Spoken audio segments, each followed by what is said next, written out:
So just very briefly to myself, so I'm Christoph Aymanns. I'm now at the Systemic Risk Center at the London School of Economics. I've just finished my PhD under supervision of Dawn Farmer, who's here in the audience in Oxford at the INET.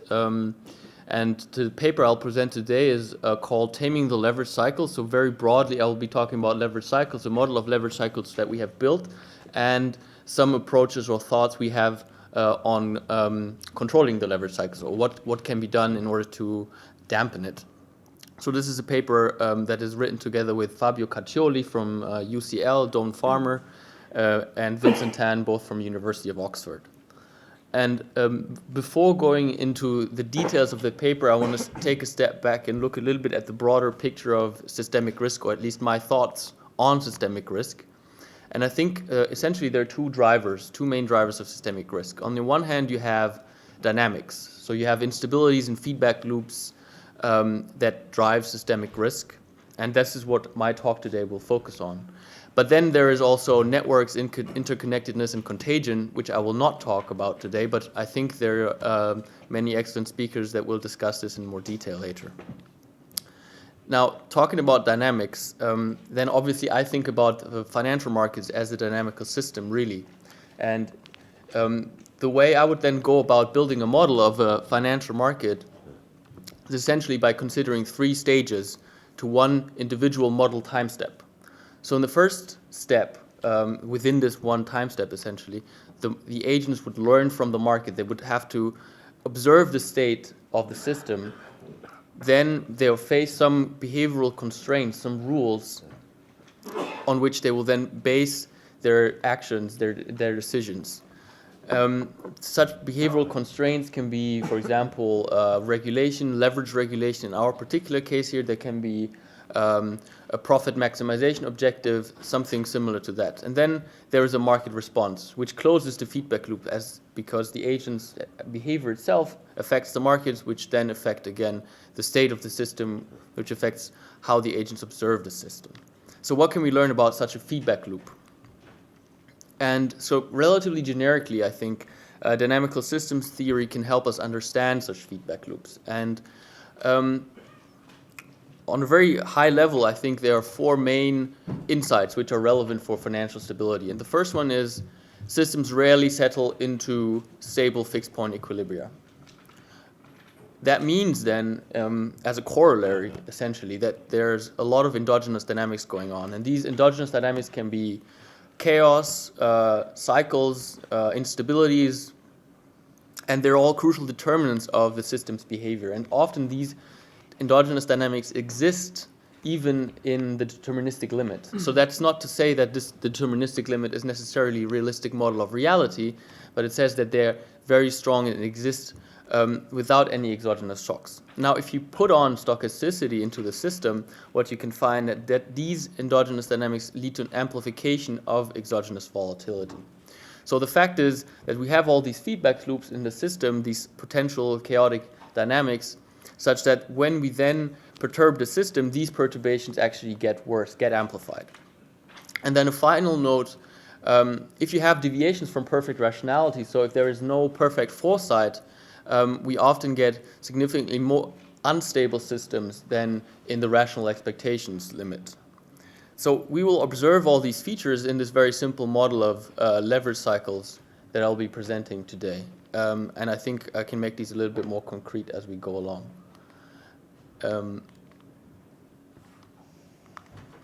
Now, okay. Do I have to point at this or at this? Good. Okay, so I'm obviously not the first to talk about leverage cycles. There is a long list of literature which I cannot unfortunately discuss in detail, but just to mention a few important contributions. So there's obviously John Giannakopoulos, who's unfortunately not able to present today. Would have been a great honor to present after him, but he has written seminal papers in 2003 and 2010 on the leverage cycle.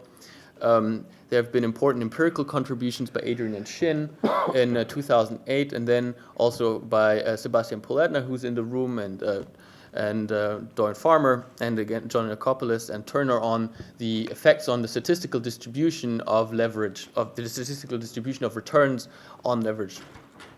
And so, as I said, I won't discuss these papers in detail, just to say the main ideas in summary of these papers. So, banks use leverage, and by leverage I mean assets divided by equity, to boost their returns. And however, their ability to use leverage depends on the level of market risk. Typically then, if risk in the market is low, agents tend to be able to use a lot of leverage. If risk is high, agents tend to be able to use only a little leverage. Now, the fact that now with risk, the amount of leverage an institution can take on changes has an impact on prices. In particular, if they increase their leverage, that tends to push prices up. If they decrease their leverage, that tends to push prices down. And that feedback loop then leads to a phenomenon that has been called leverage cycles in the literature. Now, this figure here comes from a paper by Tobias Adrian and co-authors, but actually dates back to an older paper by Adrian and Shin in 2008, where they coined the term pro-cyclical leverage. And I think these two plots make this very apparent. So on the left-hand side, you see a plot for households, and on the right-hand side, you see a plot for broker-dealers. And at the y-axis, you see what is leverage growth, so quarter-on-quarter change in leverage. And on the x-axis, you see quarter-on-quarter change in asset growth. And if you look at the left plot, households, you can see very clearly that if there is a positive shock to the value of the asset that the household holds, its leverage goes down. And that is what one would expect for a completely passive agent. So if you don't do anything, if you just take the market shock and observe what happens to your leverage, you would see exactly this negative relationship between asset growth and leverage growth that you see for households. If you look at the broker-dealer side on the right, the column on the right, the plot on the right-hand side with the blue dots, you see the exact reverse picture. What does that mean?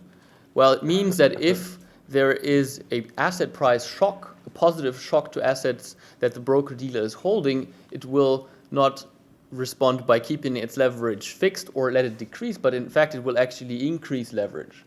And typically what then the broker-dealer does is it borrows more, invests more, and thereby potentially actually pushes asset prices up further because it borrows more, buys more, leads to more demand for this particular asset. Now this then leads to a positive feedback loop, right? So if you have a positive asset price shock, which leads to an increase in leverage, which then leads to, again, potential market impact leading to higher asset prices, that gives you positive feedback, which is why Adrian and Shin have termed this empirical phenomenon procyclical leverage. And throughout this paper, this will actually be quite an important concept. Now, if you look at essentially some of these points here, but over time rather than as a scatter plot, you get what I call an anecdote of a leverage cycle. And it's clearly an anecdote, so this is not to sort of provide statistical evidence, but more to tell a story. So if you look at what happened after, or say, early 2000s through to the financial crisis, and you look at three key variables, one being the leverage of broker-dealers, the other one being the S&P 500 as a measure of asset prices, and the VIX as a measure of perceived risk. So you can see that in the run-up of the financial crisis, there's essentially an increase in leverage, an increase in asset prices, and a consistent decline in perceived risk. Now, at some point in the late 2007 to early 2008, the S&P 500 started to dive. Okay, so in that moment, first leverage spiked up because, as asset prices fall, the natural response of leverage is the mechanical response is leverage shoots up. Then the non-mechanical response by broker-dealers was to say, oh, actually risk in the market has increased a lot, we'd better reduce our leverage. They reduced their leverage, and then following that, risk increased further, asset prices fell further, and so on. So what we see here, at least in my eyes, is a very strong co-movement of these three variables. And the question then that came up was, can we connect these three variables in a very simple model? And what can we learn by doing that? So that's what we did. So let's go back. So going back to the framework of building a model, a dynamical systems model of financial markets. First question is learning from the market, and in this case here, we have in our simple model we have a bank, which is a leveraged investor, which then estimates market risk by observing past asset price returns, and that's explicitly boundedly rational. So here the bank does not know the underlying distribution of asset price returns. It has to estimate it by looking at the past. The behavioral constraint the bank then faces is essentially a risk-based regulatory leverage constraint. And for most of this paper, this will be basically a value at risk constraint, so very similar to Basel II. And now, as risk changes, this value at risk constraint changes, and hence its leverage constraint changes. We assume throughout this model that the bank tries to be as close as its leverage constraint as possible, so that the leverage constraint actually yields a target leverage, such that if risk changes, target leverage changes, and the bank changes it tries to change its actual leverage. So it tries to borrow more, invest more, or sell asset and pay back its debt. And then finally, this deleveraging or increasing of leverage has an impact on the market, and then obviously changes asset prices, which then feeds back into the agent's perception of risk. Now there's a second element of this model, which is not on the slide, which is a fund investor. So we coupled this bank with a non-leveraged fundamentalist investor that introduces, on the one hand, stochasticity to the model, which we view as sort of unmodeled aspects of financial markets, and also introduces a mean reversion of the model, which is to some extent a nice technical device, but we also think that it's good to have the stabilizing element within the model. Now, let me talk very briefly about the actual leverage policies that we are considering. And this is a heuristic treatment of leverage policies that is essentially motivated through value at risk. So as I said, the bank faces a target leverage, which is a function of the perceived risk.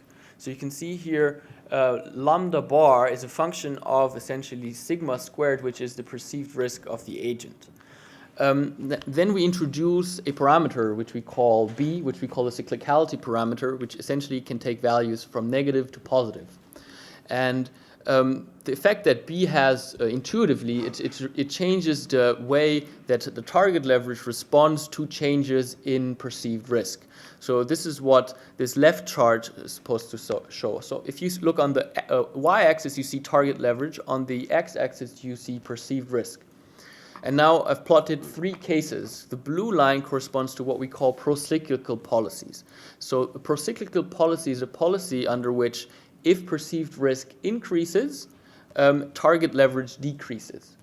Then we define what we call a countercyclical policy, under which this is the dashed red line, under which if perceived risk increases, target leverage is also allowed to increase. And then finally, if you just set B equal to 0, you get a constant leverage policy. I should say at this point here that maybe to some policymakers the term countercyclical can be somewhat confusing. So this is not what sometimes discussed as a countercyclical capital buffer, which then often keys off a variable such as the credit to GDP gap.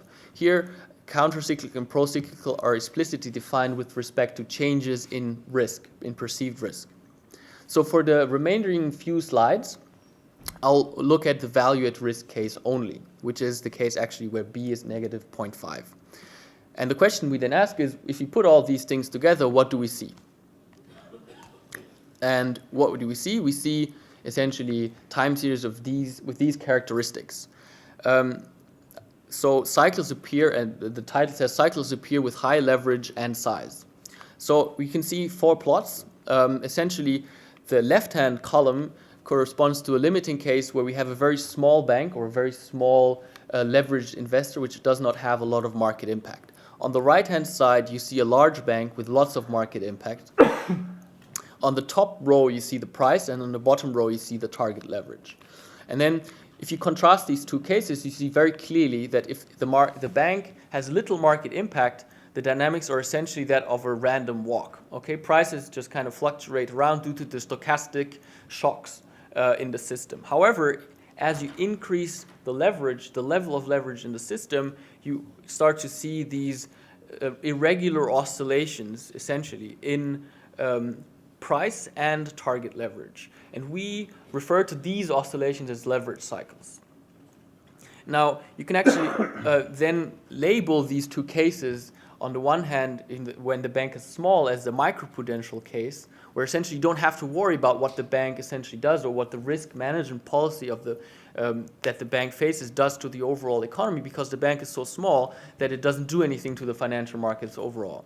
However, if the bank is very large, the risk management policy has sort of an externality, in the sense that it affects the price time series on a more systemic level. So we distinguish here between microprudential and macroprudential perspective, essentially, which correspond to the small bank and the large bank limit. Now you can look at this slightly more systematically by exploring the parameter space. And in this case here, I'm looking at the parameter space both on the one hand in B, so whether the leverage policy is pro-cyclical or counter-cyclical, and the level of leverage that the bank takes on average in the system. And we see first that there is a region at the bottom when leverage is low where the system is stable, from dynamically stable, so the system goes to a fixed point and everything is fine. There are no leverage cycles. Now, if you then increase leverage, there happens a discontinuous transition. If you increase leverage and you are in the pro-cyclical region, you see leverage cycles emerge. If you are in the counter-cyclical region, meaning that if you allow target leverage to increase with increases in risk, you actually transition immediately from a stable to a globally unstable situation, so where prices either totally crash or prices can explode. Now, these transitions here, you see, obviously depend on the parameters that we choose in the system. And one of these, to illustrate this, one of these parameters that are important for, when does a transition occur between stable and unstable regime, is the adjustment speed of banks towards their target leverage. So in this model, banks are not always at their target leverage. Their leverage is affected by, obviously, price shocks, but they have a target they want to reach, and they try to reach this target within a certain time scale. And if you reduce the time scale and to give banks the ability to adjust slower towards their regulatory limit or the target, you actually see that the critical leverage, so the leverage at which we start to observe instabilities, increases. So the bottom line is, as you have slower adjustment, stability increases. And for me, the takeaway from such a plot is that you have to look at dynamics, you have to look at timescales, because they're absolutely crucial in order to appropriately sort of gauge the level of risk that the system is exposed to. Now, in the second, so this is the first part of my talk, essentially. We'll try to present to you what happens if you chuck all these things together and you try and understand the dynamical implications of these. In the second part, I want to ask the question is, what can we do in order to control these oscillations that we've just seen? And just to briefly remind you of the leverage cycle policies, or the leverage policies that we're considering in this model. So we had the one regime where we have B is negative, where we have a pro-cyclical policy, and the other regime where we have B is positive, where we have a counter-cyclical policy, and then the sort of middle case where leverage is just constant. So the question I'm now asking is, how do different values of B affect the overall level of volatility in the system, however, while keeping the level of leverage in the system fixed? Okay, so we fix the level of leverage, and then we ask, if we change B, how does that change the overall level of volatility in the system? And before showing you some results, I want to talk a little bit about the intuition. And the intuition is about really endogenous versus exogenous volatility. And that is related to what I call the risk management dilemma. So you have, on the one hand, the microprudential perspective, which is perfectly reasonable, under which a bank should reduce leverage if exogenous volatility is high, because obviously if there's a lot of risk in the market, a small shock, and you are highly leveraged, a small shock can wipe out your equity and you're done. However, there's a trade-off, and that's what I call the macroprudential trade-off. Essentially, leverage adjustment itself can lead to higher endogenous volatility. So that's the cost you face. Now in our model, the intuition is then if the bank is small and there is a lot of exogenous volatility coming from the fund, then we would expect that a value at risk policy like a Basel II policy should be optimal. However, if the bank is large and there's low exogenous volatility, constant leverage should be optimal, because under constant leverage you just pick a leverage that you think is appropriate to the level of exogenous volatility, and then you don't have to worry about the macroprudential externalities faced by the leverage adjustment. So the question is, what's the right trade-off? And unfortunately, well, as I said, it depends, right?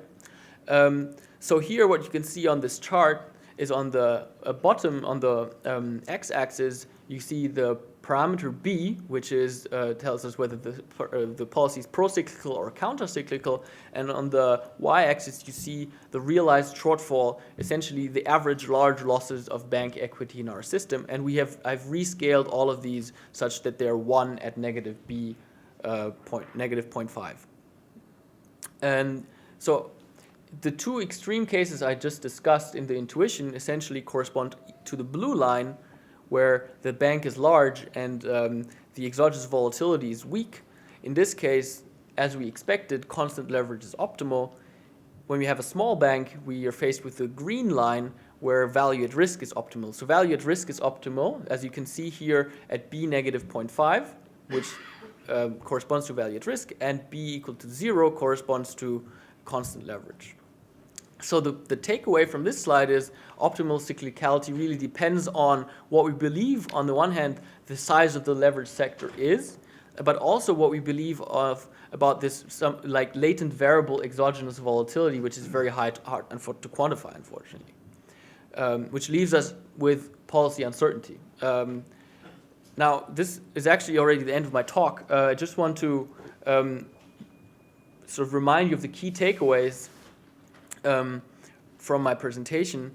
Firstly, being that endogenous amplification of exogenous shock can be the result of unintended consequences of regulation. So now this is maybe a slightly bold statement, but if you go back to the initial plot I showed you about the anecdote of the leverage cycle, and then if you compare that to the kind of dynamics that we see from our model, you can ask the question whether maybe Basel II or a similar leverage policy may have caused or have in part caused the great moderation and the crisis. And then it's a bold statement, and I don't have any statistical evidence for this, but this is something that at least our model suggests.